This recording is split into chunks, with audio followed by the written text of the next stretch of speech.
राम राम, आप देख रहे हैं पहाड़ी एक्सप्रेस। मैं हूं बीएस राजपूत। आज जो ज्योतिपुर के अंदर प्रोटेस्ट के अंदर ये बच्ची को, छोटी सी बच्ची को अंदर लाठी चार्ज किया गया। फर्स्ट में वीडियो आपने देख लिया। अभी हमारे साथ फोन लाइन पे नितिन जी जुड़ गए हैं। नितिन जी हेलो। जय श्री राम जी। जय श्री राम। नितिन जी क्या हाल चाल है सर? बढ़िया सर, बढ़िया। आप बताओ। आज जबरदस्त प्रोटेस्ट हुआ ज्योतिपुर के अंदर और एक छोटी सी बच्ची की वीडियो हम लोगों को मिला, दिखा लिया, और उसके ऊपर क्या कहेंगे कि उसके ऊपर क्या कार्रवाई होनी चाहिए?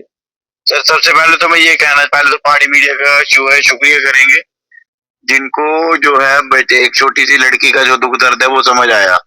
और दूसरा ये कहना चाहता हूँ कि कहीं ना कहीं जो है, क्या आपको लगता है कि वो जो बच्चे थे वो कहीं मिलिटेंटों से जुड़े हुए थे? क्या वो फायरिंग करने गए थे बच्चे, या लाठी चार्ज करने गए थे? जो उनपे लाठी चार्ज किया गया। एक छोटा सा बच्चा जब अपनी डिमांड करता है अपने माँ बाप से, तो क्या माँ बाप उसको डंडे से मारते हैं? क्या बच्चों की क्या गलती थी? वहां पे जो सरपंच साहब बच्चों की सपोर्ट में वहां पे खड़े थे, उनपे डंडा मारा गया। वहां पे बीडीसी थी, उसपे डंडा मारा गया। आप खुद सोचने वाली बात है कि ऐसा क्या था कि जो सीआईएसएफ को इतना मतलब मजबूर होना पड़ा कि उनको जो है बच्चों पे लाठी चार्ज करना पड़ा। बड़े नहीं, उनको लाठी चार्ज करने का तो कोई ऐसी कानूनी तौर पे तो कोई अनुमति नहीं होती है बच्चों पे लाठी चार्ज करना। तो जो अंडर एज बच्चे हैं उनपे भी लाठी चार्ज करोगे अगर, तो किस तरह से जो है ये देश आगे बढ़ेगा? एक तरफ बेटी बचाओ बेटी पढ़ाओ का नारा चलता है, और दूसरी तरफ सीएसएफ के जवान जो बच्चियों पे डंडे चलाएंगे और उनकी बाजू तोड़ेंगे। बड़े अफसोस और शर्म से कहता हूं कि आज अगर ये न्यूज देखने के बाद मैं उम्मीद करता हूं कि डीसी रियासी इस पर संज्ञान लेंगे, और जो भी सीएसएफ के जो जवान थे उन पे एफआईआर पहले मैं चाहता हूं कि लगे, और दूसरा जो है वो अपनी नौकरी से सस्पेंड हो, ताकि उसको समझ आए कि छोटे छोटे बच्चे। आपके वहां पे जो मीटिंग हुआ था, तो मीटिंग में ये पॉइंट रेज किया गया था, जब एसपी हेडक्वार्टर भी थे, डीएसपी हेडक्वार्टर भी थे, सारे वहां पहुंचे हुए थे ज्योतिपुर में। तो क्या उसमें कोई इस चीज के ऊपर चर्चा हुआ है कि बच्ची को? हमने लास्ट तक एक ही डिमांड रखी थी कि जो है, या उस वक्त आप लोगों ने ये वीडियो देखा नहीं था? सर मैं बता रहा हूँ ना, हमने लास्ट तक एक ही डिमांड रखी थी कि जीएम आकर पहले तो माफी मांगे, क्योंकि एक छोटी सी बच्ची पे लाठीचार्ज अच्छी बात नहीं है। लेकिन चलो, कुछ हमारे लोग ही बीच में गए थे जिन्होंने वहां पे जाकर जीएम के साथ बात की थी, और जीएम ने मतलब खुद जीएम ने अपनी तरफ से तो माफी मांगी होगी उनके सामने, लेकिन जीएम ने उस बात के लिए कोई अफसोस नहीं जताया था तब तक कि जो बेटी, एक छोटी सी बच्ची की बाजू टूटी थी, बच्चों के सिर पे डंडे मारे थे, सरपंच साहब को डंडा मारा गया, और उसके बाद सरपंच जो सलाल के थे उनको डंडा मारा गया, पूर्व में जो सरपंच रहे हैं, और बीडीसी जो हमारी एक महिला थी उसको भी डंडे से पीटा गया। आखिर क्या दोष था उनका जो उनपे डंडे बरसाए गए? क्या ये कि बच्चे, उनकी ये गलती थी कि बच्चे जो है डिमांड कर रहे थे हमारी बसों को बढ़ाया जाए, हमें बसों की सर्विस जो है दी जाए। एक तो 15 अगस्त का टाइम था, आप समझ सकते हैं कि 1947 हमारे लिए कितना बड़ा दिन होता है 15 अगस्त की। हम जो लोग हैं इसको हर्षोल्लास के साथ मनाते हैं कि कहीं ना कहीं हमें आजादी मिली थी। मुझे तो लगता है कि हम आजादी से कोसों दूर हैं अभी। अगर हमें आजादी मिली होती तो हमारे लोगों पे डंडे नहीं बरसाए जाते। आज तो हमें ऐसा लगता है। नितिन जी मैं रोकूंगा आपको कि वहां पे हमें जानकारी मिली, सोर्स बता रहे हैं कि वहां राजनीति भी काफी चली। कुछ लोग, जब पुलिस का प्रेशर पड़ा तो कुछ लोग अंडरग्राउंड लीडर हो गए, फिर सिर्फ एक चंदे का आप जैसे ही वो डटे रहे वहां पे। क्या ये बात सही के गलत है? सर देखो, जहां पे प्रोटेस्ट होते हैं ये बात सच्ची है कि कहीं ना कहीं वहां पे चाहे 2% ही होगी, राजनीति होती है। चलो, जिनको 2% राजनीति, तो चलो राजनीति के बिना तो कोई काम चल नहीं सकता, लेकिन कई ऐसे राजनेता हो गए कि जो जिनको पता लगा पुलिस अरेस्ट करने वाली अंडरग्राउंड हो गए। आज मैं आपके चैनल के माध्यम से कह रहा हूं कि अगर कोई छोटी छोटी बच्चियों की बाजू टूटने पे राजनीति करता है तो भगवान उसको अच्छे से देखता है। आप समझ सकते हैं, छोटी सी बेटी जिसको हम 18 साल से नीचे होती है उसको हम देवी का रूप मानते हैं। जब देवियों पे लाठी चार्ज होगा और उस पे कोई, क्या आप लोगों ने उसमें उस वक्त डिमांड किया था एसएसपी से? मेरा वीडियो लाइव चला है। नहीं, ये डिमांड किया कि उसके ऊपर एफआईआर लगनी चाहिए, ये तो रिटर्न किसी ने दिया नहीं होगा। ये तो अभी तक जो है हमसे जितने भी पूछा है तो हमने आज तक अभी तक यही कहा है सस्पेंड। नितिन जी रिटर्न कार्रवाई तो करनी चाहिए थी माँ बाप की तरफ से, उन्होंने अभी तक किया ही नहीं होगा।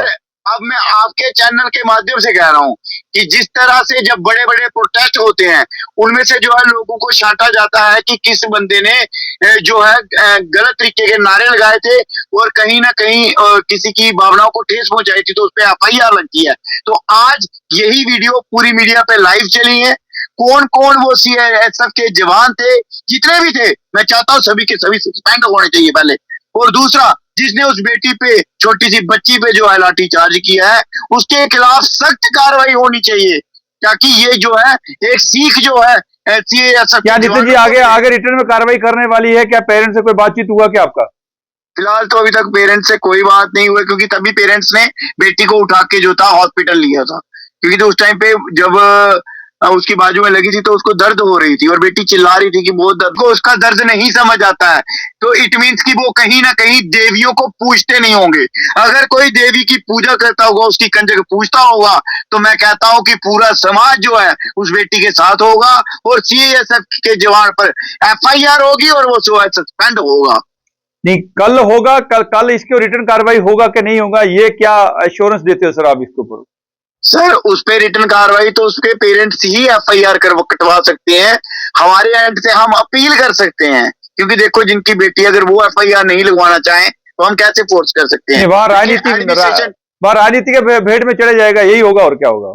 मैं कह रहा हूं कहीं ना कहीं एडमिनिस्ट्रेशन चाहे तो अपने लेवल पे जिन लोगों ने एफआईआर लगा बेटी की सकते हैं, बाजू तोड़ी है तो उस पे एफआईआर लग सकती है। तो उम्मीद करते हैं कि एसएचओ रियासी चमन गोरखा जी और वहां पे ज्योतिपुरम के एसएचओ जो ललित जी हैं, मुझे पूरा विश्वास है ललित जी को विश्वास है, दुनिया को वो विश्वास है, ललित जी को जुड़ी कार्रवाई करेंगे। मुझे पूरा 100% विश्वास है कि वो सख्त कार्रवाई करते हुए इस पे एफआईआर जरूर लगाएंगे, क्योंकि मैं उनको अच्छे से जानता हूं। हम कई बार उनको मिलते हैं मसलों को लेकर, और वो जो है इन चीजों में बिल्कुल क्लियर है। छोटी सी बच्चियों पे डंडा चलाने पे जब मेरी उनसे बात हुई थी तो उन्होंने कहा था मैं वीडियो एक बार जरूर देखूंगा डंडा किसने चलाया। तो इट मीन्स कि उनका मन पर्सनली ये वो जिसकी बेटी पे डंडा बजा उनको पता होता है किसने डंडा मारा है। बच्ची घोड़े छोड़ेगी, बच्ची को तो पता होगा। तो बड़े अफसोस और शर्म की बात है कि कहीं ना कहीं हमारी बेटियों को जो है वहां पे डंडे मारेंगे, वो मैं मतलब मेरी बर्दाश्त के बाहर है। बाकी किसी चलिए जनाब, हमें भी 10 बजे आपको डिस्टर्ब करना पड़ा, क्योंकि हमें भी जब वीडियो देखा तो हमें बड़ा अफसोस हुआ। आपने ये डिस्टर्ब नहीं किया है, मैं बिल्कुल आपका शुक्रिया करता हूँ कि आप दिन प्रतिदिन जो है लोगों के मुद्दे लेकर सामने आते हैं और लोगों की आवाज बनते हैं। मैं कहता हूँ कि पहाड़ी मीडिया बहुत अच्छा काम करती है अपने लेवल पे। पहाड़ी मीडिया वही मीडिया है जो घर घर जाकर लोगों की न्यूज करती है। तो सैल्यूट है सर आपको भी और आपके काम को भी। चलिए शुक्रिया जना, शुक्रिया। ओके, ये थे नितिन जी जिन्होंने साफ शब्दों में कहा है कि अभी डिपेंडेबल पेरेंट्स के ऊपर है, लेकिन नियम के तहत हमारे जो चौकी अफसर साहब हैं, जो ललित जी हैं ज्योतिपुर में, उनका भी दायित्व बनता है कि छोटी सी बच्ची भी, और बहुत ही अच्छे इंटेलिजेंट ऑफिसर है हमारे एसएचओ रियासी भी, बहुत अच्छे ऑफिसर हैं। और शायद हमें उम्मीद है कि इसके ऊपर अगर राजनीति नहीं हुई तो शायद एफआईआर लग सकती है और लगनी चाहिए। जिन्होंने सीआईएसएफ ने इसके ऊपर बच्ची, छोटी सी बच्ची को, जब फर्स्ट में हमने वीडियो देखा तो हमें खुद ही रोना आ गया कि कौन सी ये कानून लॉ का कंट्रोल करना है कि वो बच्ची छोटी सी क्या कर रही थी जिसके ऊपर इन्होंने लाठी मार करके उसको बाजू को तोड़ दिया। चलिए, आप अपना अपना राय और कमेंट जरूर रखें और अपने पेरेंट्स भी जगह ऊपर कार्रवाई करें। चलिए, कैमरामैन के साथ मुझे दें आजाद, BS राजपूत को नमस्कार, जय हिंद।